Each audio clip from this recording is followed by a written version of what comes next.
people say I was a silent prime minister.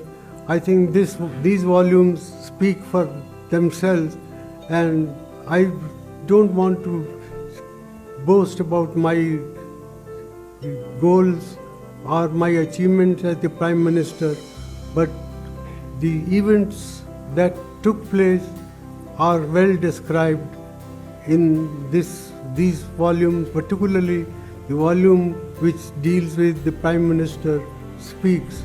I certainly would like to say that I was not the Prime Minister who was afraid of talking to the press.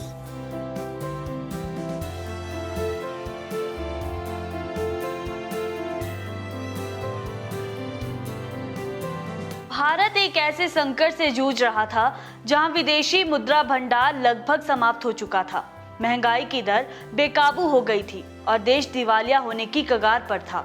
ऐसे कठिन हालातों में एक व्यक्ति ने अपने नेतृत्व और दृष्टिकोण से भारतीय अर्थव्यवस्था को संकट से उभारने का साहसिक कदम उठाया।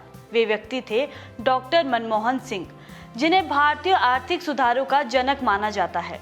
भारत ने संकट को अवसर में बदला और एक नई दिशा पकड़ी। 26 दिसंबर 2024 को डॉक्टर मनमोहन सिंह ने 92 वर्ष की आयु में दिल्ली के एम्स में अंतिम सांस ली, लेकिन उनका योगदान और उनकी धरोहर भारतीय राजनीति और अर्थव्यवस्था में हमेशा जीवित रहेगी। आज हम उनके जीवन की यात्रा पर प्रकाश डालेंगे, जो न केवल भारत के लिए बल्कि पूरी दुनिया के लिए प्रेरणा है। नमस्कार, मैं हूं अनुभूति और आप देख रहे हैं इनॉक्स न्यूज। मनमोहन सिंह का जन्म 26 सितंबर 1932 को अविभाजित भारत के पंजाब प्रांत के एक छोटे से गांव घा में हुआ।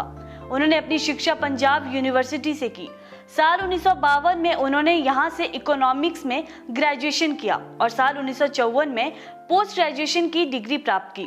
फिर अपनी असाधारण प्रतिभा के बल पर कैम्ब्रिज यूनिवर्सिटी पहुंचे, जहां साल 1957 में उन्होंने इकोनॉमिक्स ट्री पोस्ट डिग्री हासिल की। बाद में ऑक्सफोर्ड यूनिवर्सिटी से साल 1962 में अर्थशास्त्र में डी.फिल की उपाधि प्राप्त की। डॉक्टर मनमोहन सिंह की यात्रा एक शिक्षक के रूप में शुरू हुई थी। साल 1971 में वे विदेश व्यापार मंत्रालय में आर्थिक सलाहकार नियुक्त किए गए। साल 1972 से साल 1976 तक वे वित्त मंत्रालय में मुख्य आर्थिक सलाहकार रहे। डॉक्टर मनमोहन सिंह साल 1976 से साल 1980 तक रिजर्व बैंक के गवर्नर रहे। अप्रैल 1980 से सितंबर 1982 तक वे योजना आयोग के सदस्य सचिव रहे। सितंबर 1982 से जनवरी 1985 तक वे एक बार फिर रिजर्व बैंक के गवर्नर रहे। जनवरी 1985 से जुलाई 1987 तक वे योजना आयोग के उपाध्यक्ष के पद पर रहे। इसके बाद वे साल 1987 से साल 1990 तक जिनेवा में दक्षिण आयोग के महासचिव रहे। मनमोहन सिंह 1991 में पहली बार असम से राज्यसभा के सांसद चुने गए। पृथ्वी पर कोई भी शक्ति उस विचार को नहीं रोक सकती जिसका समय आ गया है। डॉक्टर मनमोहन सिंह का साल 1991 का बजट भाषण आज भी याद किया जाता है, जिसमें उन्होंने विक्टर हुगो के ये शब्द कहे थे। साल 1991 में भारत गंभीर आर्थिक संकट का सामना कर रहा था, जब विदेशी मुद्रा भंडार खत्म हो चुका था और देश को अंतर्राष्ट्रीय कर्ज चुकाने के लिए अपना सोना गिरवी रखना पड़ा था। ऐसे कठिन समय में प्रधानमंत्री पीवी नरसिम्हा राव ने डॉक्टर मनमोहन सिंह को वित्त मंत्री नियुक्त किया। उनके नेतृत्व में भारतीय अर्थव्यवस्था में ऐतिहासिक सुधार किए गए। उन्होंने लाइसेंस राज को समाप्त किया, विदेशी निवेश को बढ़ावा दिया और विकसित देशों के बाजारों से भारत के रिश्ते मजबूत किए।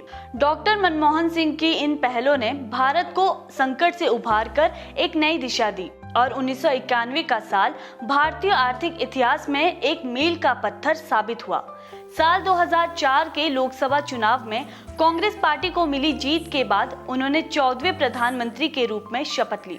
मनमोहन सिंह ने पहली बार 22 मई 2004 को और दूसरी बार 22 मई 2009 को प्रधानमंत्री पद की शपथ ली। उन्हें उनकी असाधारण उपलब्धियों के लिए कई प्रतिष्ठित पुरस्कार मिले, जैसे Padma Vibhushan, Asia money award और euro money award. Doctor Manmohan Singh की यात्रा केवल एक अर्थशास्त्री की नहीं, बल्कि एक ऐसे व्यक्ति की है जिसने अपने अदम्य साहस और मेहनत से भारत को वैश्विक मंच पर खड़ा किया। उनके सुधारों ने न केवल भारत को संकट से उभारा बल्कि देश को एक नई दिशा में आगे बढ़ाया।